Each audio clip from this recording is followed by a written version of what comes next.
I also have a life hack, the acne on your skin, money-wise, anything. Record your own voice saying it and then you can play it back. When you're saying it, you have to believe it. So I would literally stare at myself in the mirror with a face full of acne and I would be like, oh my God, I have perfect skin. And a month and a half, 6 weeks, for the first time in 2 years, I had not one single pimple on my face. Since then, I have had no acne. I cannot believe less than 24 hours ago, I met you and now we're doing this. I know. Which is just iconic. Okay, good for us for being spontaneous though. I know. That was my first influencer event, by the way. I don't know if you knew that. No way. I've never been to one before. Wait, that was such a good one. It was to be your such a first. good one. And I was like, immediately entered the room. I saw you and I was like, I cannot believe I'm in the same room as this girl. Shut up. I was like, I can't believe this is my life and this is happening to me. Aww. And then you were also so sweet to be okay with being on the podcast. Dude. Literally in your, how many days are you here? I'm here till Saturday. Today's Thursday. Oh my God, like a couple days. Yeah. So. No, dude, you're so nice to me. Thank you so much for having me. I love talking is like my favorite thing to do. So I was like, period, let's do it. Why not? I honestly, like, I'm in New York, but I didn't have, usually I have like all these things planned while I'm here, but I'm kind of just here for 2 days because I'm flying to Greece on Saturday and it was the best flight option. And I didn't want to, I honestly was a little nervous staying in Greece by myself for a few days because I'm going to on a cruise on Virgin Voyages. And so I was like, I'm just going to stay in New York. Everything always, magical things always happen in New York. So I'm sure things will happen. So this was actually literally perfect. Oh my God, this is literally the universe making this happen for us. I know. Okay, share a little about yourself and your journey. What brought you here? Okay, sure. Well, career-wise, I am an entrepreneur, influencer. I started doing content 4 years ago in 2020. I actually worked at an influencer marketing agency in 2019, and that's how I even learned about TikTok. But before that, up until I was 16, I grew up with like no Wi-Fi, no like internet access at home. No Wi-Fi. Yeah, no Wi-Fi. So I like honestly am really like pop culture dumb. And I like my sister recently just gave me the whole lore of Trisha Paytas. I was like, I don't get it. Like I didn't get it. Anyways, like that was a subtopic. Just I think it's just funny saying that because then social media became my job and I didn't even grow up with it. So I will say though, I'm very similar in the sense of like the first day I downloaded TikTok was also the first day I created my first piece of content, which was less than a year ago, by the way. Wow. So I am like so on board with sometimes the best content creators are those who don't come with like preconceived notions of what content should be. Yeah. And ironically, that might have been like why you have achieved all that you have in the space. That's fair. I mean, that also is why I did a lot of really embarrassing things at the beginning of my social career. We all did. I'm team cringe. Like be cringe for the win because that being cringy for a while and being embarrassing for a while literally built my whole career. And now like I feel like so proud of my content. I don't know, but I love that for you. And I'm really happy that you like immediately started. When I downloaded TikTok, it was kind of the same thing because I was working at this influencer marketing agency. I was seeing how people were making money through the platform. So I downloaded it with the goal to make money from it. Yep. And literally it's interesting because I feel like most big creators are like, yeah, I was just like posting one day and then like I literally got famous. It's crazy. And for me, I was like, no, I started it to build a job, to build an income from it. And then over the years, I actually became a creator. Like I genuinely don't feel like I was a real creator until about a year ago because I was in it for the money and the business, not the creation. And then the second I started loving the content that I was making, that's when it really, really blossomed. And, you know, now my mindset is like, building a business and making money off of social media is a side effect to loving creating content. And it's really, really hard and unfulfilling to build an audience or a business on social media and it be like pulling teeth. Like it's not fun and it doesn't translate as well either. And it's really, really, really difficult to grow. No, literally you spoke my entire journey because I actually started content for this business that I had started. It was actually in tech. I built product, like literally raised money for it. And I was creating content to grow that product. I cannot even tell you, like I hated every second. It totally sucked. Yeah.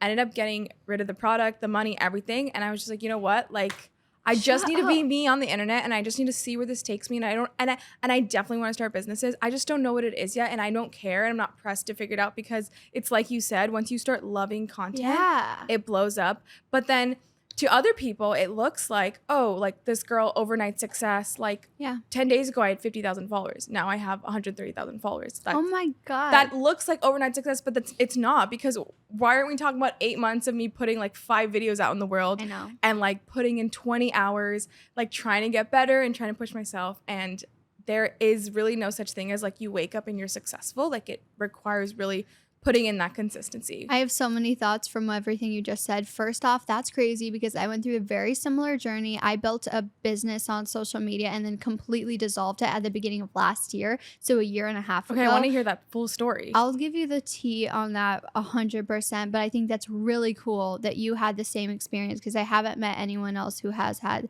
that experience where, and I was the same way. I was like, oh, making money is not enough for me. Actually, I don't want to do anything that isn't fulfilling. What the hell is the point of having all of this like access to my time and income if I'm not doing something that's fulfilling at this? I couldn't do it. You can't love your life then. What's the point of any of it? Exactly. And then the second thing I was going to say is I love that we're having these conversations collectively about the reality of overnight success, especially with the rise of Chapel Roan. She blew up overnight, but we don't see the 10 years of hard work that she put in. She literally moved home back to Missouri, where I'm from actually, mid-career because she wasn't making it. I think it was in the pandemic. And then she came back to try again. And now we know her as Chapel Roan. Like, she's huge. There was just a video at Noah Kahan's concert, and it was like, you know how they play music over the speaker before he comes out? The whole crowd was like screaming Chapel Roan at a Noah Kahan concert. Like that's like, it gives me chills. Number one, I just love women, and I love when women win, and I just think she deserves it, and she worked really hard, and it's what we're talking about. Yeah, and there's no success without failure. Like it's literally impossible. Well, yesterday at the party, you told me you're also Indian. I am. Which was like, I didn't know that at all. I know every Indian who I say that to is like, it's like, what do you mean? No, that was definitely not a reaction. But I'm really curious, actually, how being Indian has impacted your journey, your background, your identity, if at all. Because I have tons of thoughts around this, and I'm always very curious if other people share that. It's interesting because I felt a lot more ethnic growing up in Missouri because there was maybe one Black person in my class growing up, like in one of my bigger schools, which by bigger, I mean there was 100 students in the classroom. My first school had 12 students in the classroom. Everyone was white, and I was like token brown girl. I loved it because I've always been that girl who's like, I just want to be different. Like, no, wait, I'm different, guys. No, guys, I'm literally different. But I don't know. I mean, people would literally say rude stuff to me, and I just didn't register it growing up. Like, I had no concept of it. I just thought it was cool that I looked different. That obviously I had my insecurities. I've talked about this online. My nose has always been my biggest insecurity. Now I've like really embraced it, and I honestly love it because I get a lot of comments from younger women who also like have more ethnic features who will tell me stuff like, I feel more confident because I look at you and I think you're so pretty, and now I feel pretty because I have similar features to you. And that's when I decided, I'm actually never gonna get a nose job or do anything like that because I feel like, I'm just, it's just so much whitewashing over and over.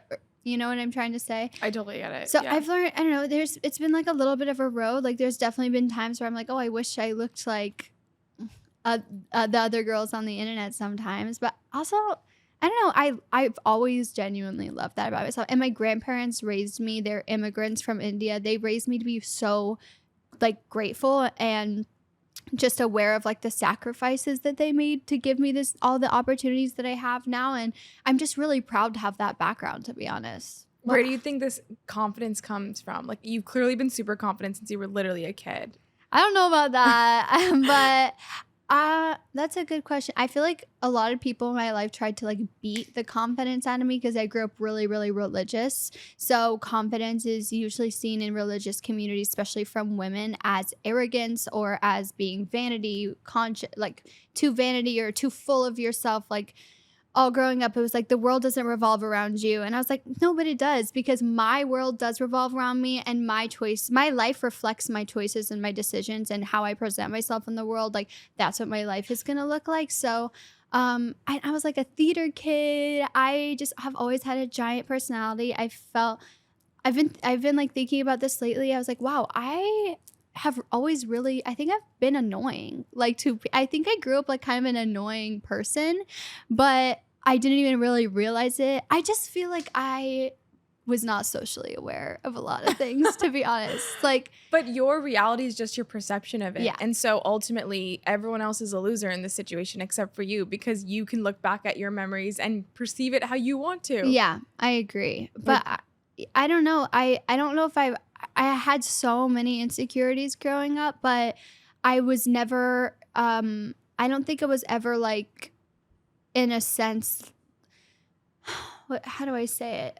I obviously definitely always had insecurities, but for some reason I always knew to present myself as if I didn't, if that makes sense. I think maybe I emulated my grandpa in that way, because I come from like a family of salesmen and entrepreneurs. So like they came to the country and were like starting a business immediately, had multiple businesses, and then they were in finance when I was growing up, and I would watch them, my mom, my grandparents, like constantly be selling people, and the way they presented themselves in a way, like I think maybe I emulated that a little bit. And I noticed like there's like key moments in my childhood which were big switches for me, where I wasn't confident and I regretted it so much, like in certain situations. So then actually, sorry to talk so much about this, but one of the biggest things that changed my perspective on confidence was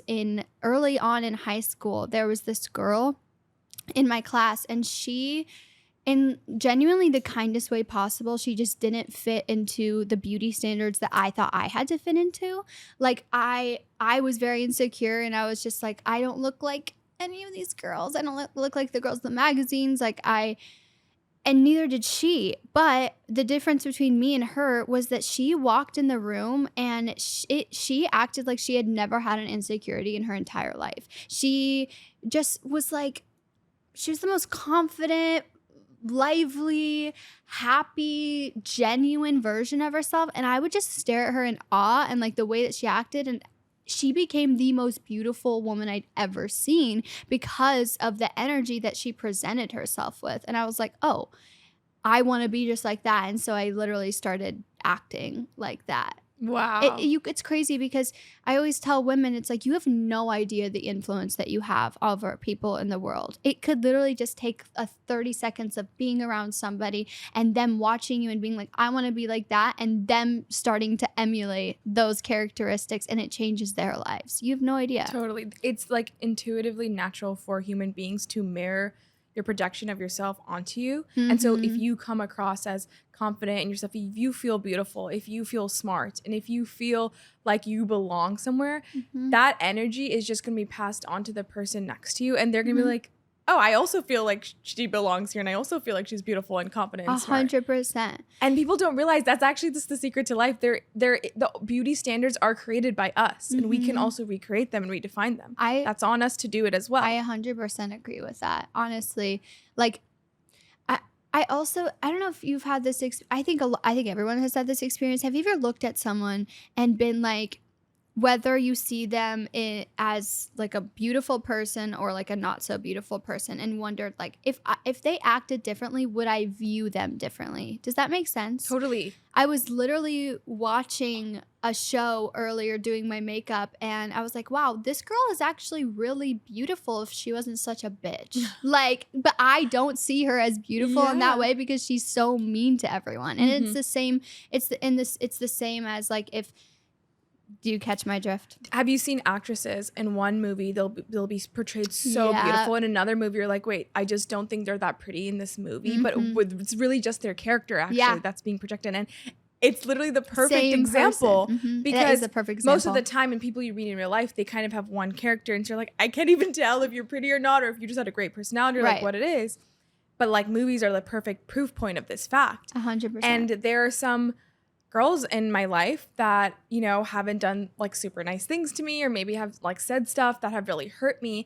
And I notice over time, I stopped seeing them as the most beautiful person. I see all my girlfriends, I think they're the most beautiful women in the world. Me too. Like, I literally feel mesmerized by all these ladies. And I notice that like when I feel hurt by someone, or if I distance myself from a friend because maybe like they didn't show up in a way that like was like healthy or good for me, I start to perceive them differently. And I don't mean that I'm not trying to be mean. I'm not trying to like perceive them badly, but it's literally their character being mirrored off like who they are. I completely agree with you. It's crazy how it works like that.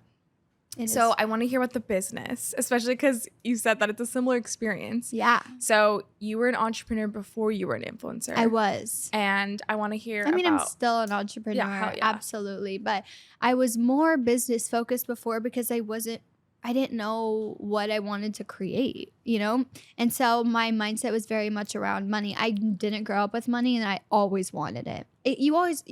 When you grow up like confined, you dream of freedom. You know, I grew up really, really isolated. I dreamed of freedom. Money was the avenue to freedom. Money isn't even real. It just gives you real life experiences. That makes sense. So my mindset was very money focused, and I saw an opportunity and a gap in the market, and I filled it. And basically what I did was I created shoppable video pages. So I created a platform called Amazon for Queens, and I would post shoppable videos every single day, multiple times a day. I think it was up to 3 times a day on 7 different platforms. It was all Amazon focused because I knew they had an opportunity to like sign a really big contract. I ended up signing that contract. It was for a lot of money, like more money than I've ever seen in my life. And I hired 3 people to help me do it. I was pumping out content. Like it was a freaking system. I built a software around it. I like did everything. And then I was traveling across the country and even in Europe speaking on panels about it. I was, I walked runways. I was traveling everywhere. I had more money than I'd ever seen before. And I was super unhappy. And I didn't get it. Like I was like, oh, well, I just got out of like a really traumatic experience. I'm still healing. That makes sense. But January 2023 hit and I just felt it. Like, when there's new beginnings, new year, like you are forced to look at your life directly in the face and see, can I see myself doing this for another year? I literally was like, how am I going to sustain this? Like the business was going well. I was spending so much of what I was making in order to keep doing it. And I think that's typical for your first year in business. But I was like, I can't see myself I don't want to sell. Like, I don't want to sell products. I felt like, I just felt like a cog in the wheel of capitalism, to be honest. And I just didn't feel like I was adding value to people. And that's literally that's like all I want to do in life. And I knew I had so much value to offer. Like I was always the person to give advice to everyone people would go to for certain things, but I didn't know how to translate that on social media. I didn't know how to translate my heart on social media. And I couldn't even find the time to do it anyways because I was building this freaking business. So I built a vision board in January 2023 of all the things that I wanted for my life. And I stared at it every single day. And I was like, girl, what I'm doing right now is not going to lead me there. This is crazy. And so literally in January, I dissolved the business. I canceled the contract with Amazon. I lost so much money. I kind of let everyone go on my team, laid off, whatever you want to call it. And I just like started from scratch again. And what's actually crazy is this was literally last year. And now we're 6 months into this year. Last year, I made the least amount of money that I've ever made in my career. I ended the year with $40,000 in credit card debt. This year, I have not only paid off every single debt I've ever had, But I have made more money this year than ever in my entire career or in my life, and more money than even my family has ever made, which is insane. And especially, coming from immigrants and everything. And I have done it all by building my business through empowering women. And like you said, like I know I want to have my own businesses. Most of my income comes from monetization, from brand deals, from promoting other people, which all my brand partners are so perfect for me. I'm so happy with what I'm doing. I say no so much more than I say yes, and I'm still making fabulous money.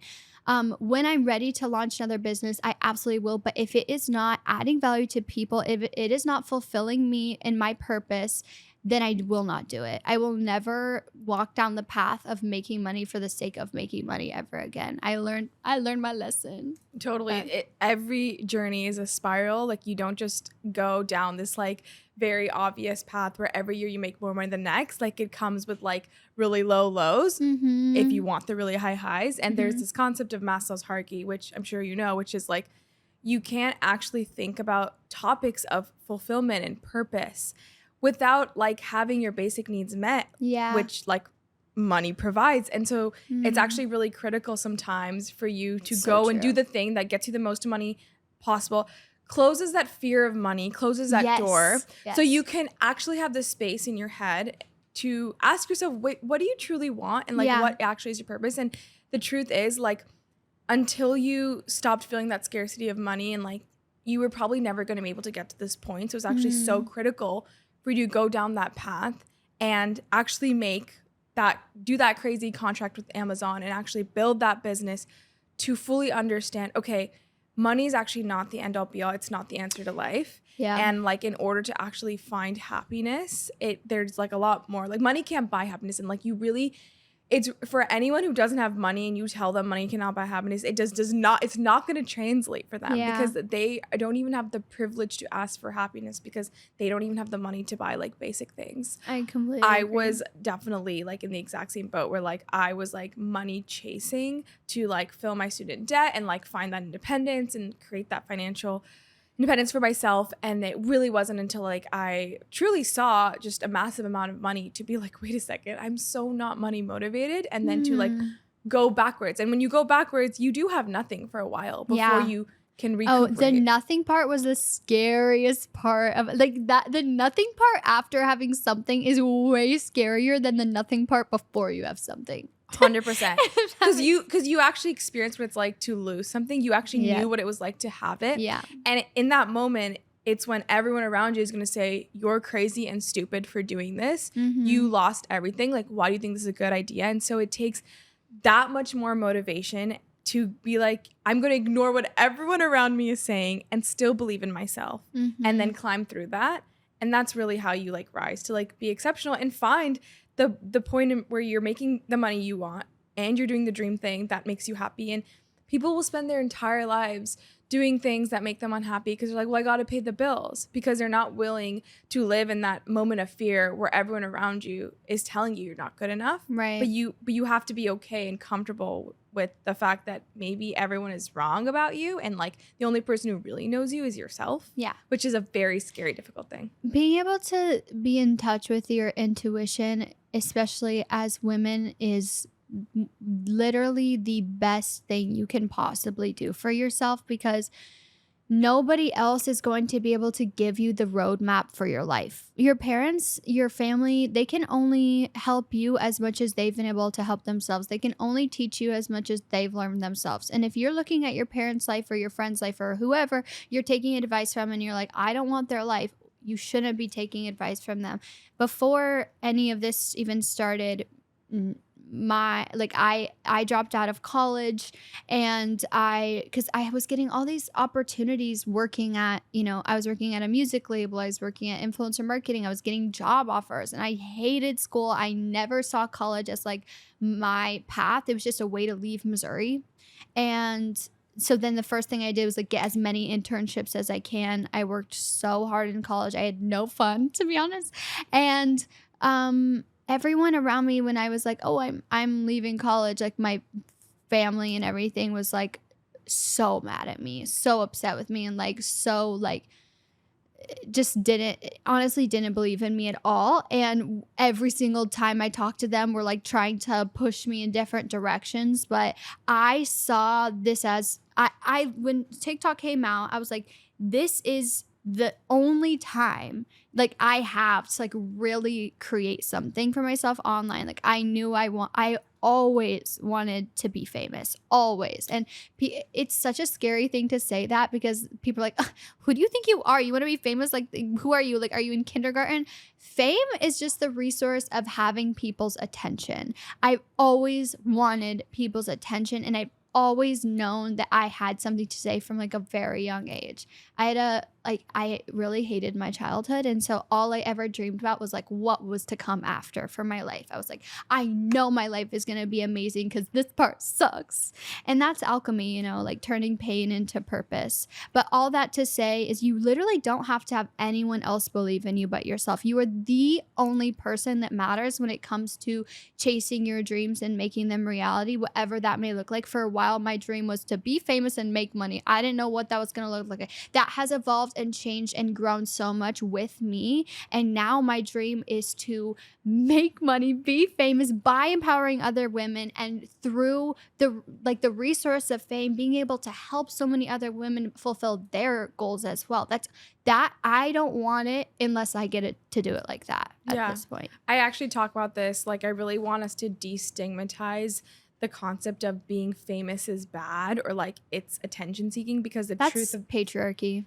And the truth of the matter is, like, if you need to change the world in any way, you need to have influence, and you literally cannot get anyone to change their mind about anything unless you have that influence. And the truth is, for so long, women have not been told that they're allowed to say things like, I want to be famous, but I want to be rich, I want to be famous, I want money, like all these things. But the problem is, like, if we want people to actually make better decisions about the world, and if the world doesn't respect us or is not interested and curious about us, and we don't have their attention, then we can't actually push our agenda forward. We can't actually ever achieve gender equality and like actually ask for the things that we need to like rise. One of the biggest mindset shifts that's so important to make as women, because internalized misogyny is going to tell you over and over why you. Like, why do you think, you think you're so special? Actually, I do. I actually am super special, and so are you.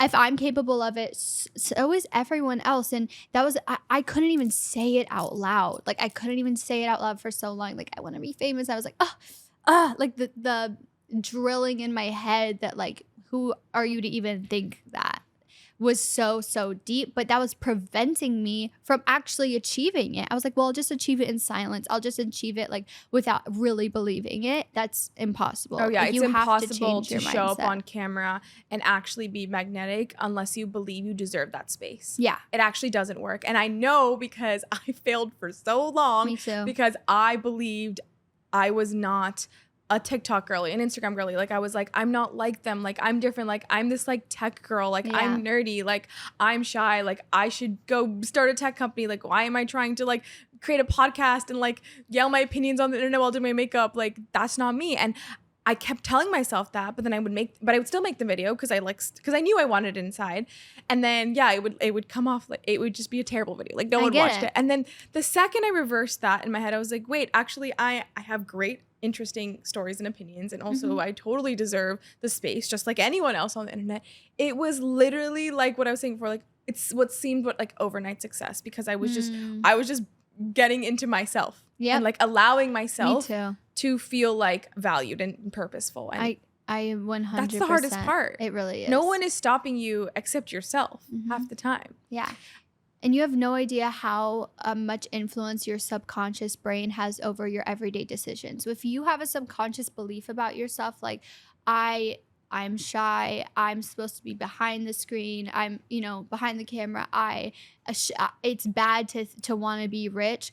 These subconscious beliefs about yourself influence your behavior, your identity, your decision-making skills, the people you surround yourself with. It literally dictates everything in your life. And when you change that, that also dictates everything in your life. The second you're like, no, I am worthy. I am capable of creating change in the world. My voice matters. People want to hear me. People want to hear what I have to say. People look up to me. I have value to add to people. I am a resource of, I can help people with the things that I have experienced. I can turn my pain into purpose. When you start drilling that and you create that as your new belief system, all of your behaviors, decision-making skills, choices, people you surround yourself with, your identity changes, and in turn your reality changes. Totally. I mean, that's literally where lucky girl syndrome comes from. Yeah. Everyone's like, it's so woo-woo. You're just like saying these affirmations. The universe it's like science. It's literally science. Like you can, if you actually fully believe that you are lucky per se, or that you deserve these things, then like it literally changes what you do the next day, what words come out of your mouth. And like that literally, of course, changes actually how your life ends up panning out. I was noticing this today. I was posting a video and I actually posted it on TikTok and Instagram. And I posted it on TikTok first. And I was like thinking of a caption. I wrote it, hashtags, whatever, blah, blah, blah, posted it. And then I posted on Instagram and I thought of a completely different caption that was way more captivating. I tweaked X, Y, and Z and I posted it and I was like, holy shit, I really need to change my mindset about TikTok, because lately the algorithm for TikTok has been really hard to build a community, really hard to reach your following. And I have a negative belief system around it. And I was like, I am experiencing in real time the result of my subconscious beliefs. On Instagram, I feel like I have such a stronger community. So many more people are going to see it. I subconsciously know that it's going to do better on Instagram. So my subconscious literally gave me different ideas. It resulted in different and better ideas from the Instagram post than for TikTok, because there was a blockage there. There was a subconscious belief that this isn't going to do well. So I literally didn't have the same ideas posting the exact same video on TikTok versus Instagram. I think that's a really great example of what we're talking about here. That's a fabulous example. And I literally have goosebumps because I think we're like actual twins. Because wait till you hear this. So remember I said like 10 days ago, I like basically like doubled overnight and like whatever. You want to know what the trigger was for that? What? Because I have been grinding away for months and didn't increase a single follower on TikTok. Okay. Like I can't even tell you what that did to like my self-confidence. Yes. The pain that I felt that I was like continuously being invalidated by the world. Like I'm saying like this was like 5 months straight. Like this was not a short amount of time. And I'm just putting 0 followers on TikTok. And then I was like, you know what?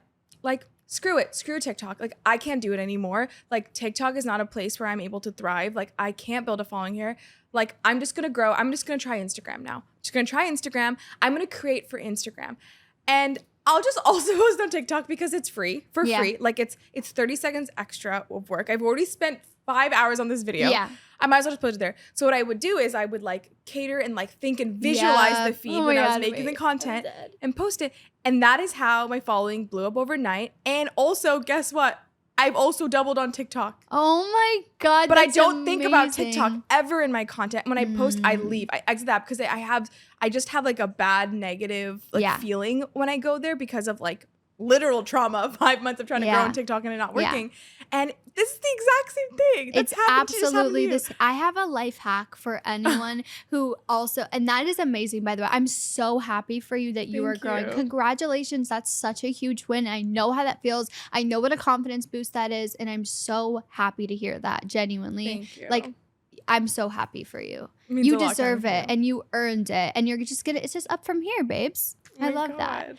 I also have a life hack tip for anyone who has anything like this in there. It doesn't have to be social media based. It could literally be you're so upset because you cannot get rid of the acne on your skin. It could be like anything, money-wise, etc. I have an app called Think Up. It's an affirmation app, and you type in your affirmations, you record your own voice saying it, and then you can play it back. So it'll play back like all your own affirmations. It's changed my life in so many ways, literally so many ways. I've been doing it to reprogram my subconscious for TikTok. I'll do it while I brush my teeth, or like I'm in the car, or like whatever, just random times a day, I'll just start playing it. It's genuinely how I cleared my skin. I used to have a huge face full of acne, and one day I was like, I can't do this anymore. And I was learning about manifestation. I was like, I'm just gonna try to affirm it. The key trick is that when you're saying it, you have to believe it. So I would literally stare at myself in the mirror with a face full of acne, and I would be like, I have clear, glowing, perfect, amazing skin. And I would get so excited. I was like jumping up and down. I would like feel it in my body. I'm like,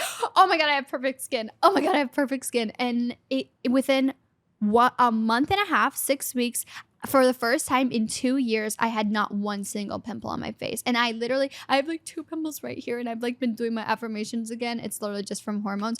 But since then, I have had no acne at all. And I'm doing that for TikTok now. And I had 3 viral videos last week, just organically. And money-wise, I've reprogrammed my brain so much about my beliefs around money. I grew up in a very scarcity, lack mindset household, very scared of money, never had it, even when I did have it, I spent all of it because I was scared of it. And now, like for the first time in my life, I have a savings account. I'm investing my money. I have such a different belief set around it. It's completely transformed my life. And I genuinely think that's such a life hack for anything that you want to do, or any way, like you're trying to reprogram your subconscious brain. You're like, I don't know how the fuck to do that.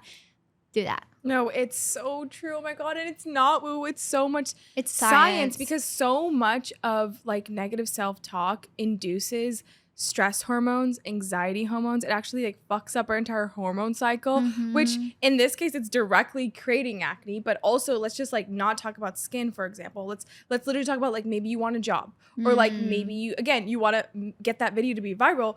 Like, don't you think that anxiety is gonna like mess up that interview? It's gonna mess up how you show up on camera. It's gonna like mess up everything. It like makes so much sense that like until you truly believe it, like it's not happening. 1,000,000%. When you were saying all those sweet things to me, I was literally thinking about your video, and like there's several videos where you talk about how important it is to be a girl's girl. And like I cannot even begin to tell you like how much that like literally makes me emotional, because I have had a lot of really bad experiences with girls who were not girls. Yeah. And I literally also, just like you, building a community that is empowering women to be their best selves. And the biggest realization through this process was like that it is quite literally impossible for women to achieve equality in the world unless we do it together and stand with each other and like actually lift each other up in that process. And I do think the biggest reason why we are left behind today is because I think the natural intuition for most women is this program that society has done, which is, oh no, only one of us can succeed here. Yeah. And that means that all the other women around me are my competition. And that is why, guess what? We're all stuck here in this patriarchal world. So I want to hear like why you think that's important, and like what you really think we can do to get more girls in the world, because like I feel like they're missing. I actually have a whole podcast series about this. And it's all about how to be a girl's girl. And I talk about this a lot, that if in order to be a girl's girl, you have to deconstruct your internalized misogyny. Everything that you just said, like all the issues, like competitiveness, the thinking there can only be one of us, like it's all rooted in internalized misogyny. And it's so amazing to be building our careers through social media, because it is the highest paid women-led industry there is, and there is room for all of us at the table. You would die if you saw the way, like the things people have done to create to make money on social media. Like I follow this girl who literally just like takes videos of her chihuahua, and she like puts, I don't know, she does like weird edits to them, and she makes so much money on social media. I've seen people do the weirdest stuff, like build Lego towers, because they just like building Lego towers, and like build a career of that. There is endless opportunity, and there's only one of you. Also, we're early, by the way, too. Everyone is like, it's too late to get on media. Oh my God, we are so early. Oh my God, it's the way I will give anyone a pep talk about this. It's a way I literally gave 3 pep talks about this last night. I was like, girl, you're not everybody's guru. Like, why do I walk into my room and I'm like, who has a problem and how can I fix it? No, it's actually, I like actually need to chill out. But like, I'm telling you, I've grown 200,000 followers on Reels in 6 months. Like, there is so much room for growth. TikTok is still pushing new creators. That's why we're struggling, because we have already had a platform. It's harder for people who've already had platforms than for people who are just now building platforms on TikTok. YouTube Shorts is pushing, Snapchat Spotlight is pushing. You can make so much money on Snapchat. It's fucking crazy. Like, there's so much opportunity, and your belief system creates your reality. If you believe that there's not opportunity, then there's not going to be. But back to being a girl's girl, it's all about deconstructing your internalized misogyny. And the first thing you have to do in order to deconstruct that is know what it is, examples of it, where you show up. I have a whole podcast that's just examples of internalized misogyny so that you can identify it in your own life, whether that be in the women around you and yourself. It is so important, and it literally will change the way you view women. It will change the women that you surround yourself with. It will change the people you're attracted to, and it'll change the way you show up for other women in your life as well. Because I always say this, if you want to make better friends, if you want to have a community of women, it starts with you. It starts with working on yourself, deconstructing it yourself, empowering yourself, growing in yourself. You will notice you will be attracted to such a different type of person than you were before. It really does always come down to you. And sometimes it takes a period of solitude. I did not have any friends until I turned 24. Like, I would have friends for like little months at a time. I never once had an authentic friendship, never once had like a really close bond with someone who didn't hurt me or like display times of internalized misogyny, put us in competition with each other, where I didn't have to minimize myself around other people until I turned 24, because I didn't start doing the work until my 20s. I didn't know there was work to do. I grew up really, really religious. That's the peak patriarchy, and peak internalized misogyny. The biggest bullies in my life were the adult women in my life. Those were my biggest bullies growing up. And all I can say is, like, if you can't control anything except yourself, that's the only thing you can control. So it always is going to start with you, and your life will reflect the changes that you make within yourself. Wait, I have so many questions. My first one's actually very personal. So I feel like recently I've been like growing more into my authentic self and like rising to like a lot of the things that I've dreamt about my entire life. Yeah, good and for you. I've been lonelier than ever before. That's the truth. Like, people I thought were my friends no longer like really align with me in any way. People that I thought were going to support me have done quite the opposite. And what I'm struggling with is like, I feel like now I'm building resentment, and I feel vengeful. I'm like, why are these people that I've only been kind to, that I've only been there for, like, just showing up really poorly for me and also like hurting me? Yeah. And so like, as a girl's girl myself, I can only do so much work before then I eventually get bitter because I'm not getting it back. Absolutely. So like, how do I deal with that emotion? And how do I make more girlfriends who are girls? First thing I'll say is that I think this is a really exciting and good time for you. And I know it feels really bad right now, but you will look back at this experience and be so grateful for the heartbreak that you're experiencing right now, because you do not want to you can't take everyone. When you level up, I envision it as in like, I'm walking down a road, and here is my future. Here's me right now. These are all my goals. These are my non-negotiables. This is what my life is going to look like. And here next to me is a line of like the people in my life. And I'm walking along, and sometimes like the people around me hit blockages. You know what I mean? And in order to like for them to move forward with me in my life towards my future, they have to remove those blockages. I no longer allow the people in my life to slyly climb over them and just pretend they're not there. And then that, obviously shows up more in the future. It's like, we either remove these blockages and you can come with me, or you stop there and I keep going. There's nothing that's going to stop me from going here, if that makes sense. Sometimes we experience this in life where good things are happening to us and the people that you expect to be really happy for you aren't. And that is because they have not done the internal work within themselves in order for them to be able physically to be able to be happy for you. I have experienced this many, many times within my own family, my own sisters. And I genuinely, being lonely and experiencing solitude, and sometimes in those growth periods, is a really positive thing, because you are building trust within yourself. You are saying, I am not going to allow myself to be full of resentment, or to surround myself with people who do not want the same for me that I want for them. I've had so many people in my life who they win, and I'm literally just as excited, if not more excited for them, because I know that that's only increasing my value. They're inspiring me. This is motivating to me. I want the people around me to win. But if that is not reciprocated, I am doing myself a disservice, and I am breaking the trust that I should be building within myself. My whole life, the past year and a half, has been proving to myself that I will always do what's best for me. I will always protect myself, that I will prioritize my well-being over other people. And I always want to share the wealth. I want you all to come. But if you don't want to, then that's okay. And we can separate here.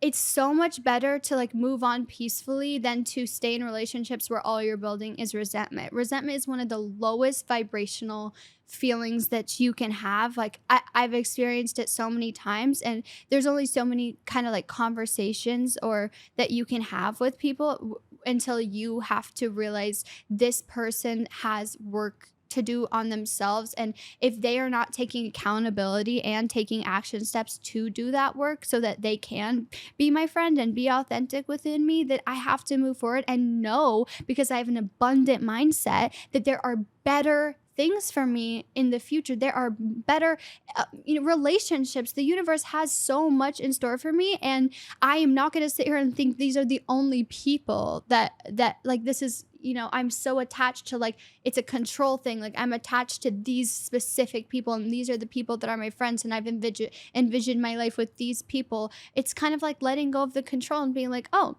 what I thought is not what is happening. So I now am going to shift my focus and like continue to work on myself and surround myself with people who are also doing the same, even if that requires a level of solitude for a period of time.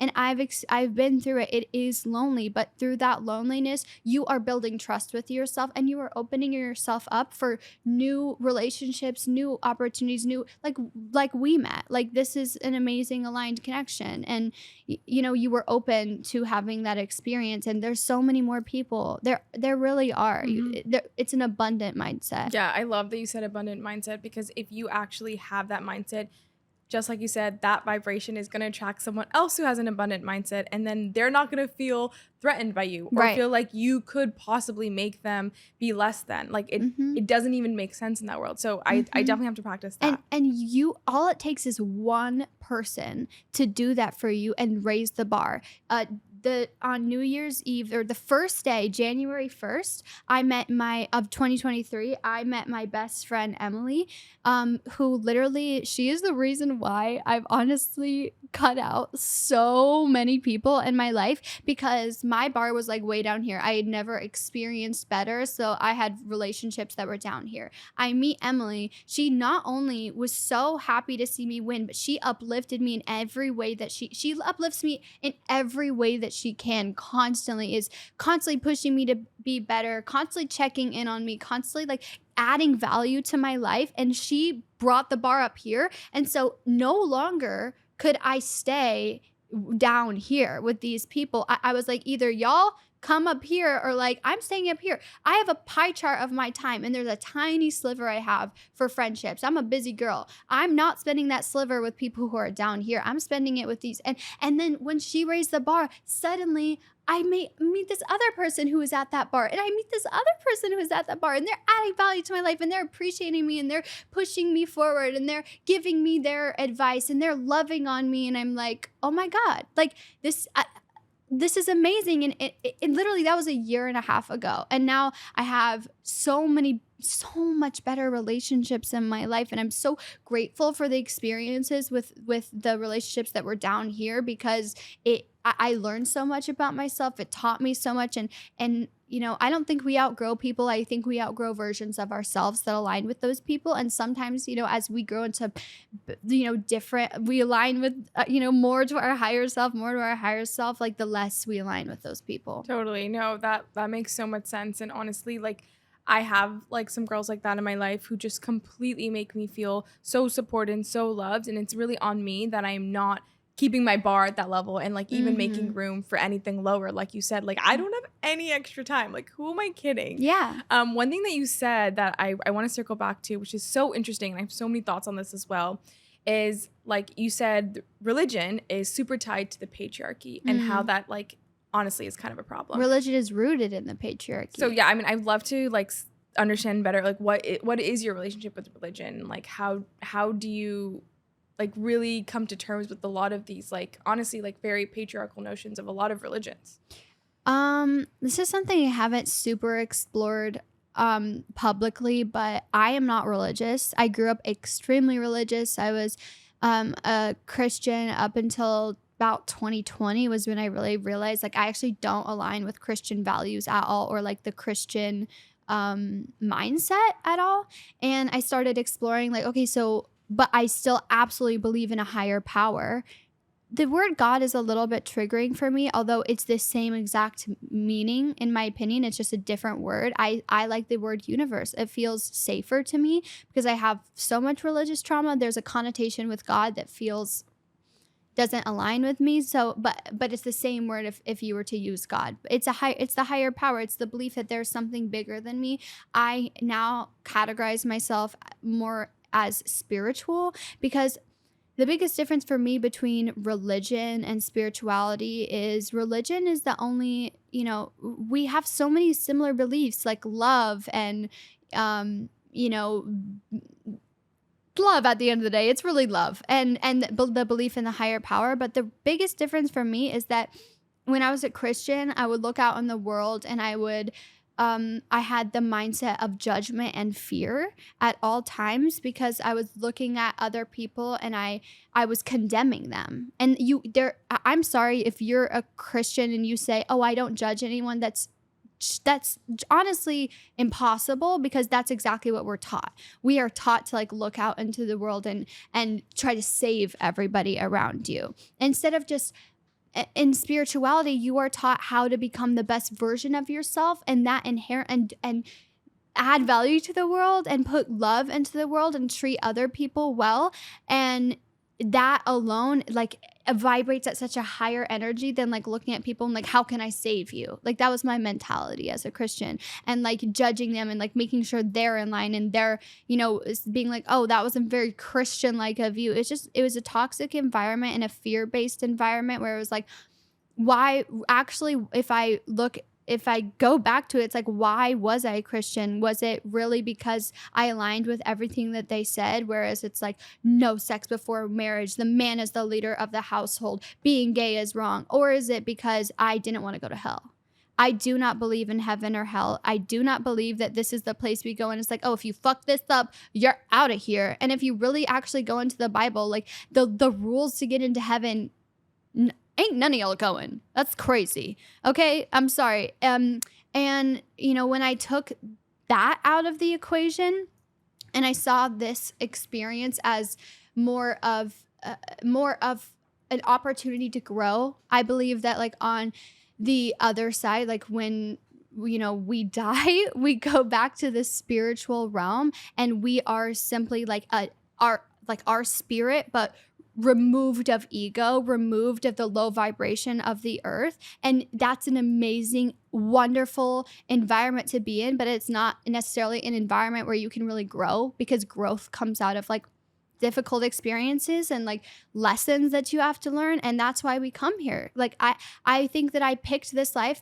based on the lessons and the experiences and the growth that I wanted to have within myself. And that's I picked my challenges, I picked my life. Honestly, like that's what I think. And even if that isn't true, the way that I show up in the world is so much better with that belief system than the belief system that I'm so scared to go to hell. I have to make sure I'm doing every single thing right. And I'm making choices, not for my highest good, but for the good of like what the confines of the religion that I'm trying to stay in. Totally. I don't think fear mongering is like really something that's like universally going to work in everyone's best interest. And to believe that as like the only like it's not even about Christianity. I think a lot of religions are centered around, like, I'm just speaking from what I know. But Absolutely, totally. it is. And I also really appreciate you like talking about that, because it's like it's not an easy thing to just like come on a podcast and talk about. Like there's, oh my God, we were literally talking about this yesterday. I have so many questions that I want to ask you, and I'm just like, oh my God, I remember this thing and this thing.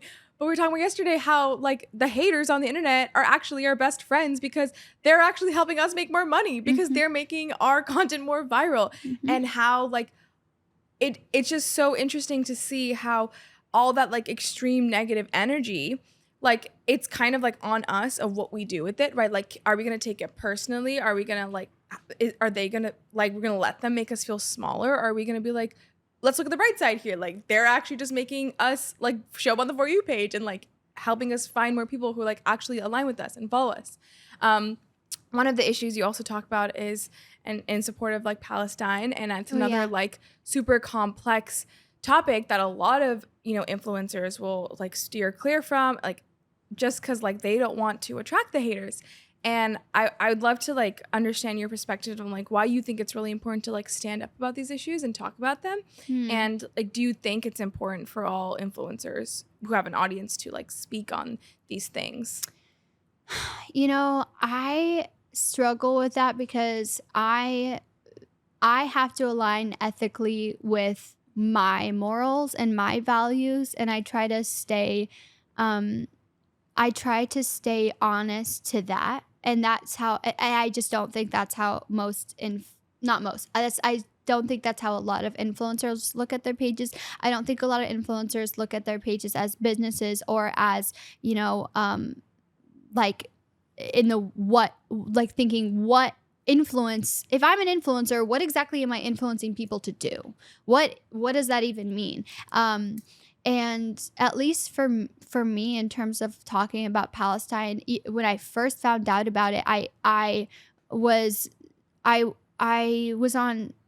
supporting Israel because I had no former education about it, and I was just kind of watching all of this stuff like right when Hamas had just attacked, like all of this was happening. Like, I had no idea, and so I posted a story in support of Israel, and I remember being like, people were commenting on it and being like, dude, what?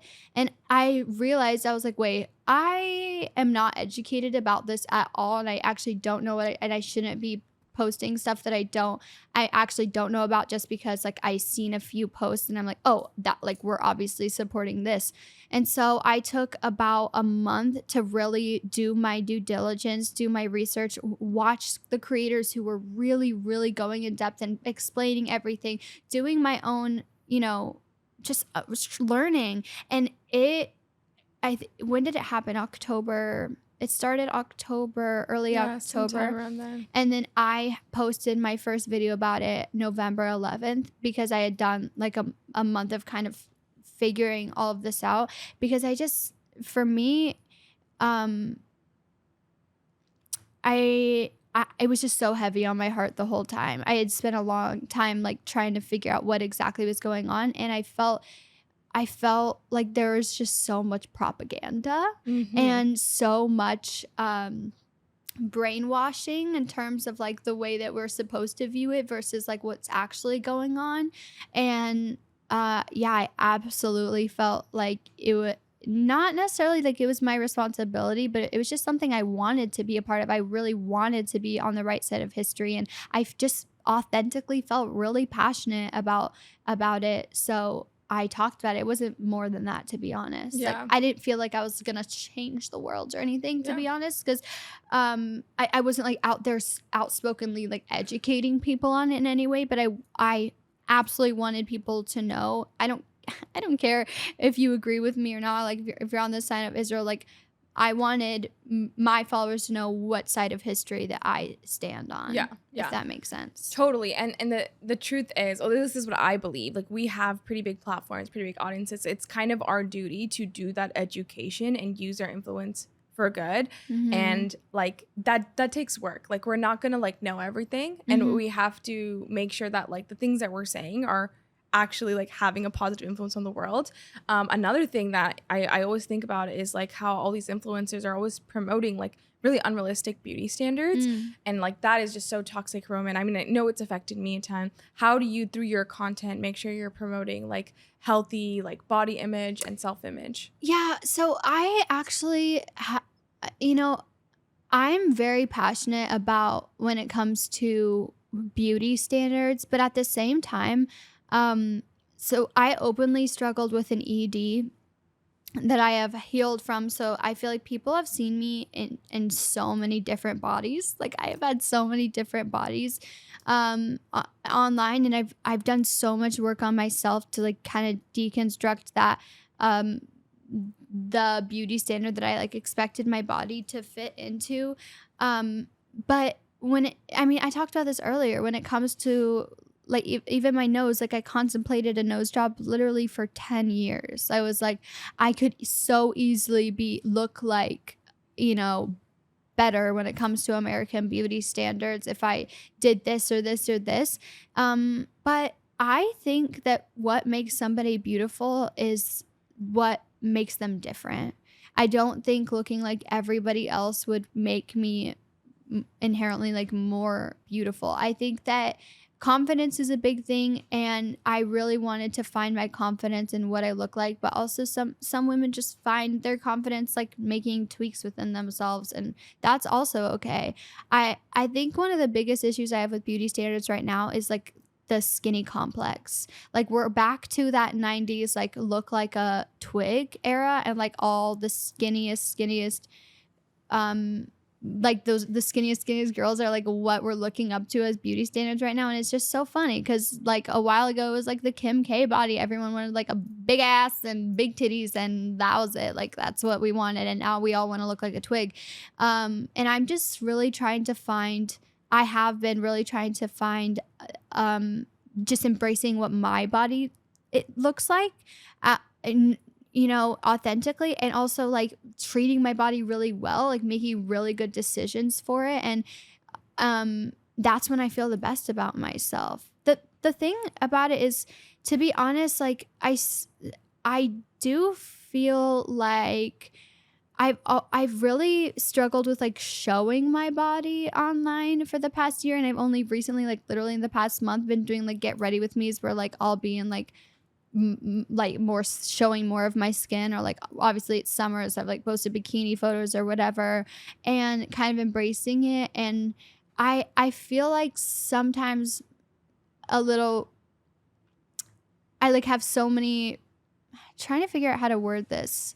I do feel like in some ways I do fit into the beauty standards, and that makes me feel some type of way about it. Like I don't want to make anyone feel like they need to lose weight or get a boob job. I don't know. Like I get comments being like, why are you showing your body? But I'm trying to embrace like what I look like at the same time. This is my body naturally, and I don't know. I don't have like a great answer for that, to be honest, because it being in the public eye, I'm just trying to be myself, honestly. And I hope that just being myself inspires other people to be themselves, despite the fact that we look differently. Yeah, totally. I mean, maybe you like your body, but you said you don't like your nose. For everyone, there's something they love about themselves and there's something they hate about themselves. There's like no such thing as like you look perfect. Like that is not real. And I think like why is it bad for you to say like I actually like my body? Like that I know. That's the like thing. we should talk more about how freaking epic it is that you feel happy in your skin. Like, yeah, that's freaking awesome. This is the first time since I was anorexic that I feel really happy in my body. And why does that still make me feel scared to say? Yeah. And actually, I do like my nose. I like have really been working on that. That was always my biggest insecurity, but now I'm like, it makes me different. And I actually like that about myself. It's so true. I mean, I am like my biggest I've ever been. I was super skinny. Not that I'm like obese or something, but I'm just saying like I was much skinnier, like when I was younger. And it's funny because I'm actually most confident and most secure in my body now. Oh, even though when I was a literal twig, like I actually had like a perfect body when I was growing up. Oh my God, I cannot even tell you like how insecure I was. I think I thought I was actually huge. Like, that's crazy. It's crazy that like your body is just fully your perception of itself. And like 100%. I could so easily convince myself right now that my body is not good enough and that I'm not skinny enough. I could totally convince myself. Like, trust me, it's not that hard. But it like instead Same. I'm choosing to do the work of waking up every morning and be like, you know what? I love what I was given. And that is the subconscious work that we're talking about earlier, where it dictates your identity, your behaviors, your decision making. Like that when I focus on literally shapes your reality of what you are. When I focus on loving myself and loving the body I'm in, I make better choices when it comes to the food I'm eating. I make better choices when it comes to my activity level. I make better choices when it comes to just like how I present myself in the world. Like literally it alters your brain chemistry, which in turn alters your reality. That's kind of where like ED comes from, where you get so hyperfixated on your body that you overthink and obsess, and then literally you will actually end up in the worst possible state because you are just like thinking too much about a topic that like doesn't need to be thought about so much. It's that really is the height of the problem when it comes to beauty standards, because it is a distraction from what we really should be doing, which is focusing on our purpose, on our growth, on our goals in life. Like it is a distraction. It literally feels like it was created to distract women from their potential and because society's biggest fear is women being free. And being in a mental cage is the same thing as being in an actual cage, in the sense of like you are trapped in a way. And so the greatest rebellion that you can do against the patriarchy, against society, against like gender inequality is being authentic to yourself, being confident, empowering yourself, focusing on setting goals and focusing on them, like figuring out who you are, growing, focusing on your purpose. That is the greatest act of rebellion that you can possibly do. It's so true. I mean, like tale as old as time, like literally think Adam and Eve, like women were given the power of being able to have a body that could influence a man and get them to maybe be like distracted per se. And literally because of that, like if we were to actually have a strong mind that could control ourselves and our perception of ourselves, not only would we have control with our body, but we'd have control in our mind. And that would literally make us superhuman and literally above it. And the patriarchy would fully dismantle. And the entire reason why society is structured and has been created in this way is like exactly what you said. It was to cage us in our minds, because how dare they give us two superpowers that might even make us rise above them. And which is so interesting. If you just realize that and you actually take control of your mind and you allow yourself, like you said, to be free and actually embrace what you are, then they like honestly, men have like nothing on us, and like we might not even need them, which is like truly just crazy to think about. But I'm not gonna like go like all like extreme feminist here, but really like just double tapping into what you're saying, like having self-love and having confidence is like probably like the number one ingredient to unlocking our full potential. And like without it, like we're never going to actually be able to achieve anything. And I do think women have it the worst when it comes to like society really making it very difficult for us to do that. Yeah. Another thing you talk about in your confident is like, and I love this, by the way, because I really believe that like we can do anything and everything we set our minds to, and you talk about it a lot. And you've done that. You've literally done everything. Like I can't even think of a thing you haven't tried and achieved. What's the secret? Like tell us more about like your daily habits, your routines, how you stay organized, how you do it all, and you do it all exceptionally. Oh, that's so sweet. Wait, what's the secret to what? Confidence? Doing it all.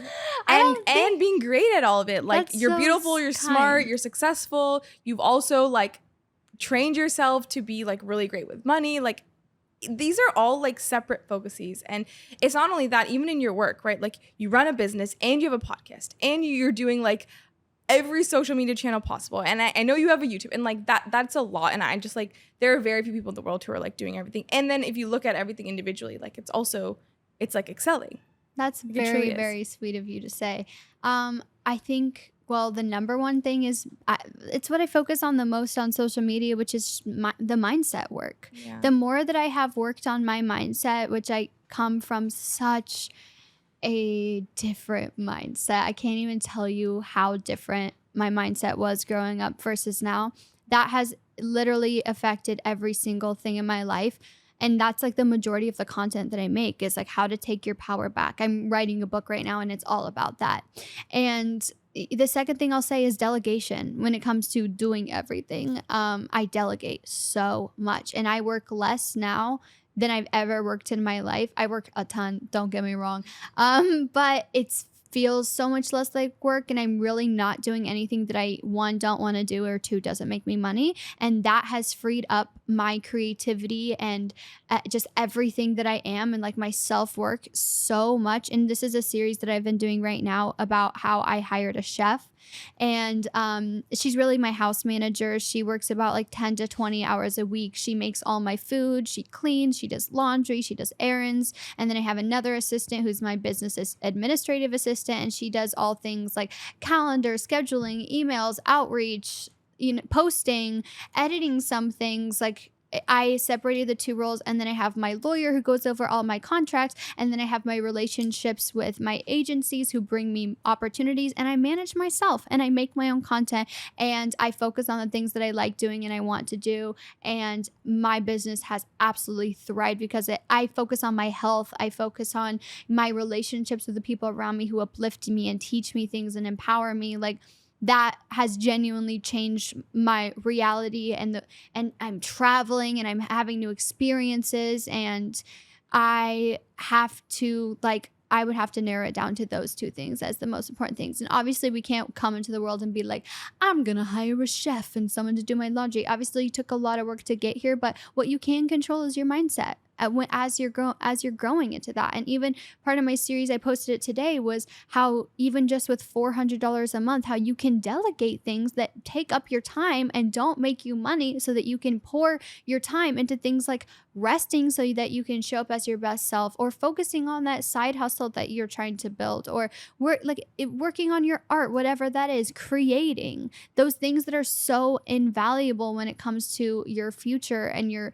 career and the things that you want out of life. You can use your money to make you more money, even if it's that small amount, and buying your time back. Totally. And ultimately like own your own time. Totally. I mean, what you said was so important. Like, it's not like you wake up one day and you just like delegate your entire life. Like, it's baby steps, right? Like, step one, you can delegate an extremely small thing that'll offer you a little bit more time to make a little bit more money, and then you can delegate something bigger and bigger. Like, it could be as simple as like, you know what, I'm just gonna take these pants to the dry cleaners and spend $10 on getting these pants cleaned, because I know it's gonna take an hour for me to clean the stain myself, but that's an hour more. I can maybe send those emails or get started on content or like something that'll gonna free up time for me, and then it's gonna grow. Like, delegation is a process of baby steps. I'm definitely like working on it. I think it's really hard. Like you said, it's mindset, like giving, like letting go, I think as women, we're perfectionists, and I'm like, I'd want it to do everything because I wanted it all done a certain way. So I think delegation is also like a journey of like, honestly, truly like letting go and like accepting that if something is not super critical, like, it doesn't have to be perfect, and that's okay. Yeah, and I think capitalism also teaches us that it's better to just do everything yourself, and if you can do everything, and that you should just work your ass up for the rest of your life and wake up at 5 a.m. and not go to bed till 11 p.m. and literally like give your life to your career. And that's bullshit, to be honest. And I have built such a better version of my career when I am taking care of my health, my sleep, my relationships, my delegating, focusing on creating. Like I said, I work less now and make so much more money, and my content's grown more than ever. And that's because I changed my mindset that I actually can literally spend the entire day in bed and still make a ton of money. Like, I've just worked really hard on retraining my subconscious away from capitalism and into the mindset of like abundance. Totally. And at the end of the day, like, everyone has money to delegate at least one thing tomorrow. It can literally be some AI software that does a tiny little thing for you that costs like $5 a month, subscription, like, it's so real. Or even like, if it doesn't come down to delegating, it comes down to mindset. Like, what work can you do right now on your mindset? What limiting self-belief can you start retraining your subconscious right now? Do I have the belief that I have to work 20 hours a day in order to become successful. If that's so, then I am setting myself up for burnout. Yeah. I am setting myself up for failure because that is not sustainable. So I had that belief too, and I absolutely burned out, and I ended up making less money than ever last year because I could not sustain that belief system. That belief system created my reality. When I was working 15-hour days every single day, not doing anything, not having friends, not going out, not literally having a life outside of work, I made great money. Did I get to enjoy it? Absolutely the fuck not. And then when I changed my mindset to actually like taking care of myself makes me more money, being joyful makes me more money, doing things that make me happy and fill my cup up energy wise makes me more money. When I changed my mindset to that, my life reflected it. And that is such a more sustainable mindset than the wake up at 5 a.m., don't go to bed till 10 p.m. and work every single hour in between mindset. Oh my God, totally. And also like quite literally impossible to do anything exceptional or outside of the box without like space and time. There's no room for creativity in that because there's no energy for it. Yeah. And like people wonder why they like stay at the same place their entire life. Well, did you give yourself a rest day? Like, did you give yourself space to think about things? I literally like did not know how to rest. I didn't understand it. I've had a job since I was 11, had full-time jobs since I was 16, worked 3 jobs in college. 2 of them weren't even paid because they were internships. I did not know the concept of rest at all. And it really negatively affected me and actually ended up damaging my career. Burnout is so much more expensive than changing your mindset and learning how to delegate. Totally. If you could go back in time and tell your 20-year-old self some advice, what would you tell her? My 20-year-old self, she was a dumbass bitch. There's a lot to tell. Let me think about it.